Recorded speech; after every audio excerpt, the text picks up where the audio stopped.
મિત્રો, હું ભીખાભાઈ અમીન એક ભારતીય તરીકે અહીંયા આવ્યો છું. ભારત દેશના નાગરિક તરીકે મને આ સંસ્થાએ આમંત્રણ આપ્યું, તેનો સ્વીકાર કરીને મારા વિચારો પ્રસ્તુત કરું છું. કુરાન એ ઇસ્લામ ધર્મનો પવિત્ર ગ્રંથ છે, જે અલ્લાહના આદેશો તરીકે મોહમ્મદ પૈગંબર સાહેબે આપ્યા હતા. કુરાન એ 7મી સદીમાં અરબ દેશના લોકો માટે જીવન જીવવાની માર્ગદર્શિકા હતી. કુરાનનું મુખ્ય કેન્દ્ર એકેશ્વરવાદ છે. આ બહુ જ મહત્ત્વની વસ્તુ છે. મને ઇસ્લામની કોઈ વસ્તુ ગમતી હોય તો એક ઈશ્વર સિવાય બીજા કોઈની પૂજા નહીં કરવી, આ બહુ જ સારી વસ્તુ છે. અલ્લાહ એક છે અને તેની ઇબાદત કરવી જરૂરી છે. દરેક માનવ માટે સમાનતા અને ન્યાયનો સંદેશ આપે છે. કુરાન ગરીબો અને જરૂરતમંદોની સેવા કરવાની પ્રેરણા આપે છે. સદાચાર અને ન્યાય પર ભાર મૂકે છે. નમાજ, રોજા, જકાત અને હજ જેવા ધાર્મિક નિયમોનું પાલન શીખવે છે. તેનો આદર્શ મુજબ માનવજાત માટે દયા, ક્ષમા, શાંતિ અને સહાનુભૂતિનું જીવન જરૂરી છે. પરલોકમાં કર્મ અનુસાર ફળ મળતું હોવાનું પણ તેમાં જણાવ્યું છે. આ રીતે કુરાન માત્ર ધાર્મિક ગ્રંથ નથી, પણ ન્યાયી સમાજ અને શાંતિપૂર્ણ જીવન માટેની એક માર્ગદર્શન આપે છે. વૈશ્વિક ધર્મ એટલે શું? આપણે બધા વાતો કરીએ છીએ કે અમારો ધર્મ વૈશ્વિક ધર્મ છે. વૈશ્વિક ધર્મ એટલે શું?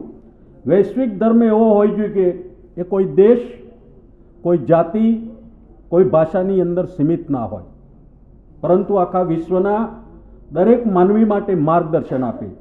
તેની દિશાઓ અને મૂલ્યો દરેક માટે સમાન હોય. ભલે તે ક્યાં રહે, કઈ ભાષા બોલે, કઈ પરિસ્થિતિમાં હોય, પણ વૈશ્વિક ધર્મ પ્રેમ, શાંતિ, ન્યાય, સંહિતા, સહકારનો સંદેશ આપે છે. તે કોઈ એક સમાજ પૂરતો સીમિત રહેતો નથી, પરંતુ વિશ્વભરના લોકોને જોડે છે. દરેક માણસ માટે તેની માનવતા અને ગૌરવ જાળવી રાખવી અગત્યની વસ્તુ છે. ઉદાહરણ તરીકે ઇસ્લામ, બૌદ્ધ, ખ્રિસ્તી, હિન્દુ, પારસી, યહૂદી, શીખ, જૈન જેવા ઘણા ધર્મો વૈશ્વિક માન્યતા ધરાવે છે, પરંતુ તેઓ ત્યારે જ વૈશ્વિક બને છે જ્યારે તે સમાન અધિકાર અને શાંતિની હિમાયતી કરે. ધર્મ માત્ર નમાજ, પ્રાર્થના, અર્ચના, ઉપાસના કે પૂજા પૂરતો સીમિત નથી. તે માણસના જીવન માટે માર્ગદર્શન આપે છે.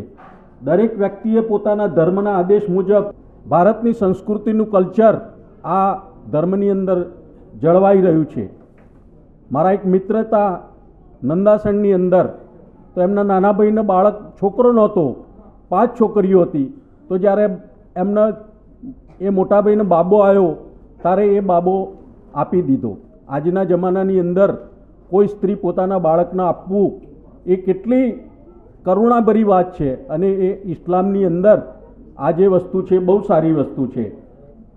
બીજું કે જે કૌટુંબિક પરંપરા છે એ ઇસ્લામની અંદર બહુ સારી જળવાઈ રહી છે.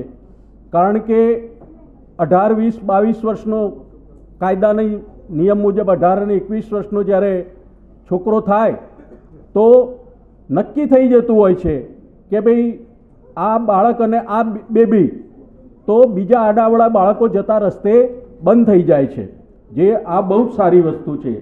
સાથે બેસીને ભોજન કરવું. મારા એક મિત્ર છે, એમને જે મને ફોન કર્યો કે ભીખાભાઈ મારે હજ પડવા જવું છે, તમે મને પૈસા આપો. તો મેં એમને 1 લાખ રૂપિયા મદદ કરી. મેં કીધું તમારી સગવડ થાય ત્યારે આપજો. 3 મહિના પછી પૈસા મને પાછા આપી દીધા. મારા ઘણા બધા મિત્રો કહેવા માંડ્યા કે આ લોકો હજ પડવા જતા હોય છે, અથવા તો ઉસીના પૈસા લીધા હોય તો કદી બાકી ના રાખે, અને જો એ ના રહે તો એમના દીકરાને પણ કહેતા જ હોય કે ભાઈ આપણે આની જોડેથી ઉછીના પૈસા લાવ્યા છીએ તો આપણે પાછા આપવાના છીએ. તો આ બહુ સારી વસ્તુ છે. મિત્રો, હું હમણાં કાશ્મીરમાં ગયો ત્યારે મને એક શિક્ષક મળ્યા.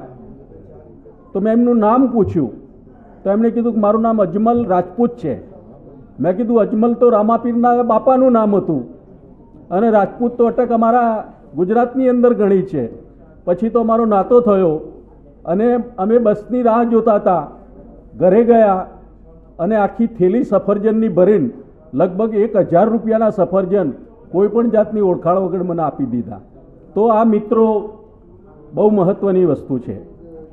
ધર્મ દરેકને પાળવાનો લોકશાહીમાં બંધારણે અધિકાર આપ્યો છે. પણ ડૉક્ટર બાબા સાહેબ આંબેડકરે એવું કીધું છે કે હું સૌથી પહેલાં પણ ભારતીય છું અને સૌથી છેલ્લે પણ ભારતીય છું. આ સૂત્ર આપણે ધ્યાને રાખીને આપણા દેશની ઉન્નતિ કઈ રીતના થાય સાથે બેસીને વિચારીશું તો જરૂર આવતો સમય બહુ જ સારો છે. છેલ્લે ડૉક્ટર બાબા સાહેબ આંબેડકરની 3 સૂત્રો છે, એમાંથી એક સૂત્રની વાત મૂકીને હું મારી વાત પૂરી કરું છું. ભારતના અનુસૂચિત જાતિ સમાજને 50 વર્ષ પહેલાં ખાવું શું અને રહેવું શું એ પ્રશ્ન હતો. પણ જ્યારે ડૉક્ટર બાબા સાહેબ આંબેડકરે એક સૂત્ર આપ્યું કે શિક્ષિત બનો અને ભારતનો 25 કરોડ દલિત સમાજ શિક્ષણના રસ્તે વળી ગયો. આજે 50 વર્ષની અંદર તમે જુઓ એ સમાજ કયો જઈને ઊભો રહ્યો છે. તો તમારે સુખી થવું હોય તો તમને ખાવા ના મળે તો અડધી રોટલી ખાજો, પણ તમારા બાળકોને શિક્ષણ આપજો. શિક્ષણ સિવાય સુખી થવાનો બીજો કોઈ રસ્તો નથી. મને આજના કાર્યક્રમમાં બોલાયો, મને સ્પીચ આપી, શાંતિથી સાંભળ્યો, એ બદલ આપ સૌનો ખૂબ ખૂબ આભાર.